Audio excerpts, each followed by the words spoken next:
Teresa Giudice's fall from grace on Real Housewives of New Jersey should have happened after this malicious moment. Margaret Josephs recently confirmed that she had heard from Bravo not to expect The Real Housewives of New Jersey to film at all in 2025. The series has been indefinitely paused after a disjointed season 14 filled with a toxic breakdown of the relationships in the cast. The biggest breakdown was Teresa's continued feud with her brother, Joe Gorga, and her sister-in-law, Melissa Gorga, which divided the cast as the family members refused to film with one another.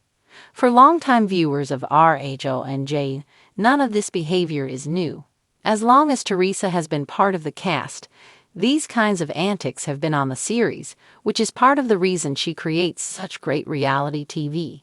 But we can't pretend that season 14 is the first time the cast got physical, the first time the typical barbs expected in a Real Housewives feud hit far too below the belt, or the first time there seemed to be no way forward with the cast.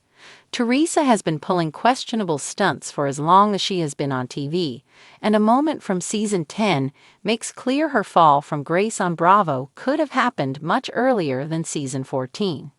In what co-star Dolores Catania described as old-school stripper fighting, Danielle Stahl pulled Margaret's ponytail at a shopping event that was filmed in season 10. Danielle and Margaret had been fighting verbally when Danielle stepped forward into Margaret's personal space and made a disparaging comment about Margaret's appearance.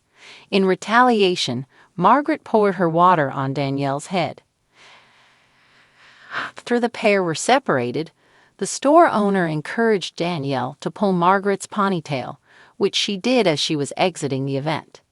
Initially, it seemed like Teresa was only partially to blame, since she had been repeating misremembered insults that Margaret had said about Danielle in the past, in an obvious effort to stir the pot, because she was still irritated with Margaret about comments she had made in Jamaica earlier in the season.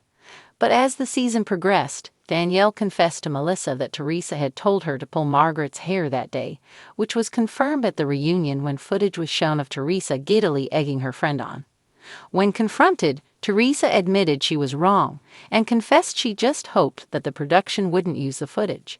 When Melissa acknowledged that production would of course use the footage, Teresa threw her drink and then knocked several more drinks off of a patio table, storming away angry because she knew the footage would not show her in a good light. Teresa's hair-triggered temper has been established on RHONJ, starting with her table flip in season 1. Teresa also staged a takedown of her sister-in-law with series friend Kim DePaola in season 4, spreading false rumors that she was once a stripper. Teresa's temper frequently flared in arguments with her brother about Melissa. And Teresa's true colors showed up again in season 11 when she laughingly spread rumors that Evan Goldschneider had been cheating on Jackie with no supporting evidence. When Jackie met with Teresa at Margaret's home to confront Teresa, she used an analogy of spreading rumors that Teresa's daughter had been using drugs at college to try and drive home how hurtful Teresa's actions had been. Teresa lost her temper in an epic explosion of curse words as she stormed out of the house.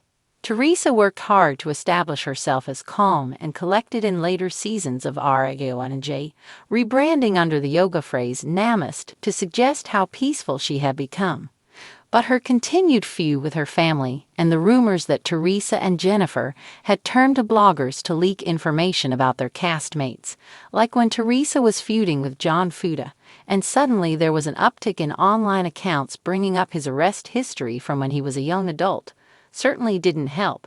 The kind of antics that brought down RHONJ in season 14 have always been a part of the series, and Teresa's fall from grace on Bravo synonymous with Bravo's Real Housewives empire as Teresa Giudice. For over a decade, her table-flipping fury, loyalty-driven vendettas, and fiery family feuds made her the indisputable centerpiece of the Real Housewives of New Jersey.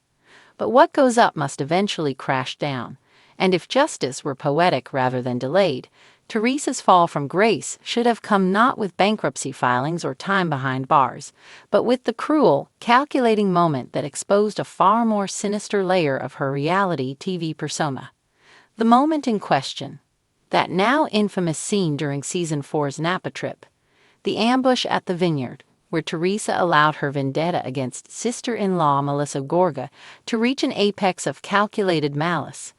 It was there, amid sprawling rows of grapevines and staged serenity, that Teresa chose not only to damage Melissa's reputation, but to use the show as a battleground for her personal vendettas, consciously dragging her family and friends through emotional warfare for the sake of control, envy, and ultimately, revenge. Let's set the stage. By this point in the series, Teresa had already solidified herself as a hot-headed, loyalty-obsessed housewife, prone to explosive fights and emotionally tangled conflicts, particularly involving her brother Joe Gorga and his wife Melissa. But behind her antics lay a dangerous capacity, a willingness to script drama behind the scenes, mask her manipulations with wide-eyed innocence, and then play the victim when confronted. On that fateful Napa trip, we witnessed something beyond petty housewife antics. The setup was subtle.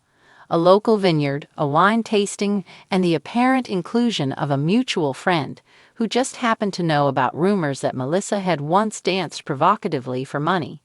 Suddenly, talk of stripper pasts and gold digger motivations crept into conversation. Conveniently, when cameras were rolling and Teresa was feigning concern rather than outrage. It was the ultimate Bravo ambush, but more than that, it was personal. Melissa Gorga, clearly blindsided, struggled to defend herself. Teresa, however, maintained an almost smug nonchalance, acting as though she was merely the messenger of gossip rather than its orchestrator. But the housewives weren't fooled. Neither were the viewers. This wasn't a case of messy family dynamics.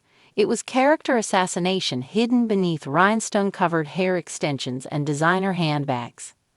What made this moment especially egregious wasn't just the gossip itself, but the methodical nature in which it unfolded. According to several cast members, and off-camera whispers that later reached the reunion stage, Teresa had been involved in planting the very rumors she then pretended to accidentally stumble across. She worked behind the scenes with former friend Kim D., herself a chaos merchant, to stage a public takedown of Melissa, timing it to coincide with her own slipping grip on the show's narrative and her place in the group. This wasn't reactive Teresa. This wasn't the Teresa who flipped a table in a fit of passion. This was a premeditated, tactical strike, and that's exactly why this moment should have been the turning point in her RHONJ reign. It was the unveiling of something deeper than Housewives drama. It was the realization that Teresa wasn't just messy, but malicious. Reality TV thrives on conflict, yes, but there's an unspoken contract with the audience that feuds must remain within the realm of entertainment. When that line is crossed, when a housewife weaponizes rumors about her own family in such a cold, manipulative way, it becomes something darker. Teresa didn't just go after Melissa's reputation. She weaponized Melissa's marriage, her motherhood, and her past, all under the guise of concerned family. At that point, the series became less about housewives behaving badly and more about the psychological warfare one woman was willing to wage for dominance and attention. It should have been her undoing. The network should have stepped in. Viewers should have turned away. But instead, Bravo did what Bravo does, it leaned in.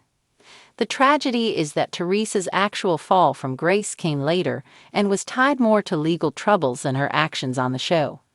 Her conviction for fraud and subsequent prison sentence were real-world consequences that somehow made her more sympathetic. But let's be honest, her emotional crimes, her betrayal of family, her Machiavellian manipulation, were just as damaging, if not more so, and deserved a reckoning of their own.